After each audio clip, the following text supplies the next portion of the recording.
Hello friends, આજે આપણે બનાવીશું વ્રત અને ઉપવાસમાં ખાઈ શકાય એવા ફરાળી ઢોકળા, જેને બનાવવા ખૂબ જ ઇઝી છે. તો ચલો બનાવીએ. મેં અહીંયા અડધો કપ જેટલો મોરૈયો લીધો છે, જેને આપણે સામો પણ કહીએ છીએ, અને 1/4 કપ જેટલા સાબુદાણા લીધા છે. તમે જે માપથી સામાનું માપ લ્યો, ધારો કે તમે 1 કપ સામો લેતા હોય તો એની સામે તમારે અડધો કપ જેટલો સાબુદાણા લેવાના છે. હવે આપણે પહેલાં સામાને પીસી લઈએ.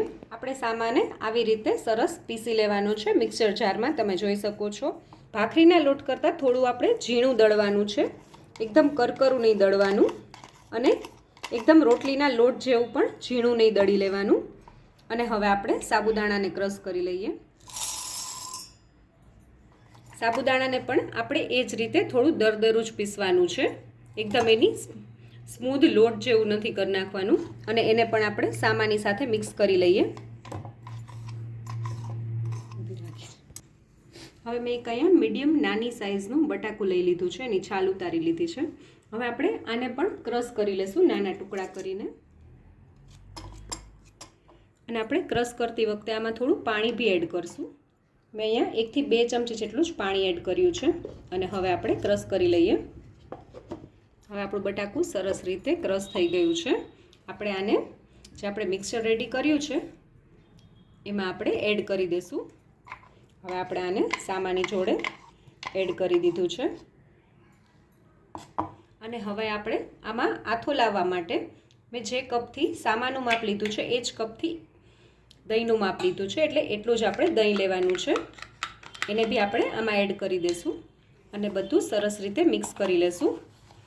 અત્યારે બેટર થોડું જાડું લાગે છે તો આપણે થોડું પાણી બી એડ કરશું. હવે મેં અહીંયા દહીંના કપમાં જ થોડું પાણી એડ કરી દીધું હતું, એ આપણે મિક્સ કરી લઈશું. મેં આમાં ટોટલ 1/4 કપ જેટલું પાણી એડ કર્યું છે. તમે જોઈ શકો છો, આપણે આટલું પાણી એડ કરવાનું છે, કેમ કે સામો છે એ પાણી વધુ ચૂસી લેતું હોય છે. બટેટા નાખવાથી આપણા જે ખાટા ઢોકળા છે એ ખાવામાં એકદમ સોફ્ટ લાગશે અને અંદરથી બી કોરા નહીં લાગે. એના માટે આપણે બટેટાનો યુઝ કર્યો છે. અને હવે આપણે આપણા બેટરને 1 કલાક સુધી રેસ્ટ આપી દઈશું. અને જો તમારે ઇન્સ્ટન્ટ ઢોકળા બનાવવા હોય તો તમારે આને અડધી કલાક જ રેસ્ટ આપવાનું, પણ જો તમારી પાસે ટાઈમ હોય તો તમે 1 થી 1.5 કલાક સુધી આને રેસ્ટ આપી શકો છો. 1 કલાક જેવો સમય થઈ ગયો છે. હવે આપણું જે બેટર છે એકદમ સરસ રીતે પલળી ગયું છે. હવે આપણે આ સમયમાં આદુ અને મરચાંની પેસ્ટ એડ કરશું.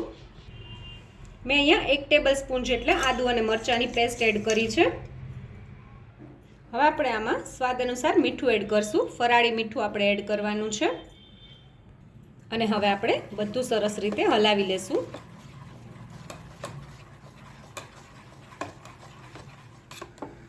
આપણે બેટરને આટલું ઘટ્ટ રાખવાનું છે.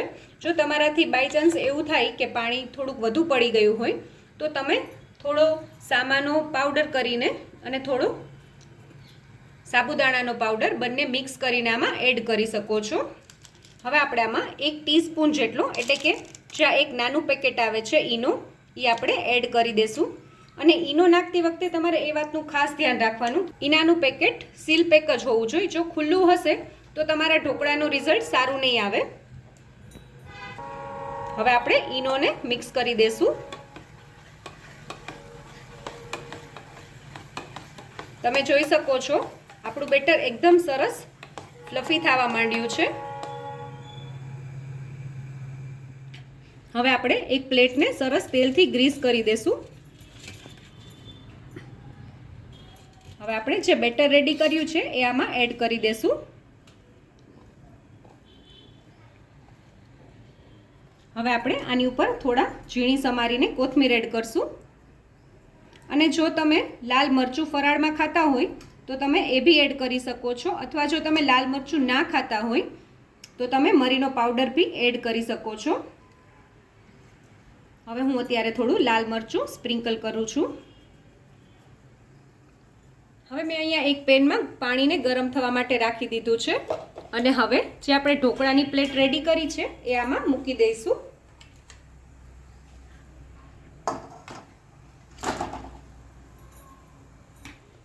હવે આપણે મીડિયમ ટુ હાઈ ગેસની ફ્લેમ ઉપર 12 થી 15 મિનિટ સુધી આપણા ઢોકળાને ચડવા દઈશું. 10 થી 15 મિનિટ થઈ ગઈ છે. હવે આપણે ઢાંકણ ખોલીને જોઈ લઈએ.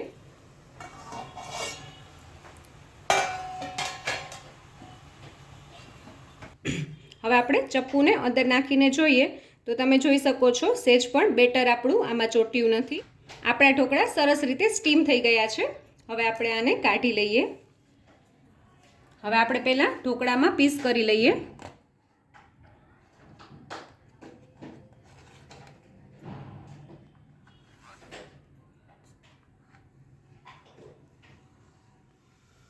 હવે મેં અહીંયા આપણા ઢોકળા ઉપર વઘાર કરવા માટે 2 ટેબલ સ્પૂન જેટલું તેલ લઈ લીધું છે. હવે એમાં આપણે 1 ટીસ્પૂન જેટલું જીરું એડ કરશું.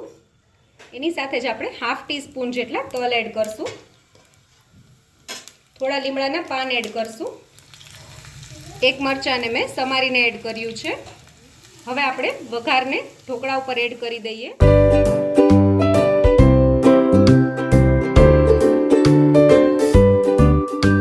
હવે આપણે ઢોકળાને સર્વ કરી લઈએ. તો તૈયાર છે આપણા ફરાળી ઢોકળા. જો તમને મારો આ વિડીયો ગમ્યો હોય તો મારા વિડીયોને લાઈક કરજો, શેર કરજો અને મારી ચેનલ કુકિંગ વિથ ઉમા પુરોહિતને સબસ્ક્રાઈબ કરજો, જેથી કરીને આવા નવા વિડીયો હું તમારી સાથે શેર કરી શકું.